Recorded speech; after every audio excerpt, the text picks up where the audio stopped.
മൂന്നാറിൽ ദേവികുളത്ത് എസ് രാജേന്ദ്രൻ നേരെ BJP-യിലോട്ട് ചേർന്ന കാര്യം ഞാൻ തന്നെ വീഡിയോ ചെയ്തിട്ടുണ്ട്, നിങ്ങളെല്ലാവരും അറിഞ്ഞു കാണുന്നു കരുതുന്നു.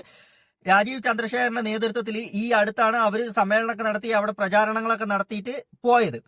അപ്പോൾ ഈ രാജേന്ദ്രൻ എന്ന് പറയുന്ന ആള് നമ്മളുടെ CPM-ന്റെ പഴയ MLA ആയിരുന്നു. ഒരുപാട്, അതായത് 2-3 തവണ CPM-ൽ നിന്നുകൊണ്ട് MLA ആയതുകൊണ്ട് ജനങ്ങൾക്കിടയിൽ നല്ല സ്വാധീനമുള്ള ആളായിരുന്നു. പിന്നീട് CPM-ഉം അതായത് പാർട്ടിയുമായിട്ട് ചെറിയൊരു പ്രശ്നം വന്നപ്പോൾ പാർട്ടിയിൽ നിന്ന് പുറത്താക്കപ്പെട്ട് പിന്നീട് നിൽക്കുമായിരുന്നു. അങ്ങനെയാണ് BJP ചേർന്നത്, അല്ലാതെ CPM-ൽ നിന്ന് നേരിട്ട് BJP-യിലേക്ക് ചാടിയതല്ല.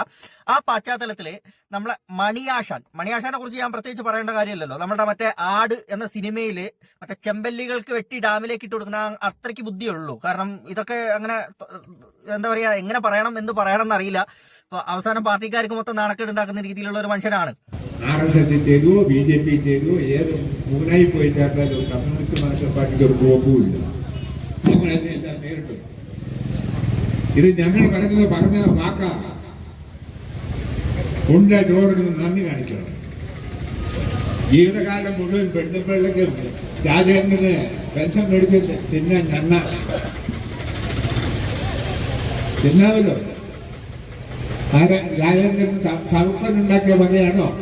അല്ലല്ലോ, കമ്മ്യൂണിസ്റ്റ് മാർക്സിസ്റ്റ് പാർട്ടി നൽകിയതല്ലേ.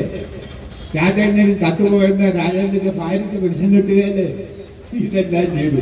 ഇതെല്ലാം വേണ്ടി ഞങ്ങളും കഴിഞ്ഞിട്ട് പാർട്ടിയെ വെല്ലുവിളിക്കുക എന്ന് പറഞ്ഞാൽ പിന്നെ എങ്ങനെ കൈകാര്യം ചെയ്യണമെന്ന്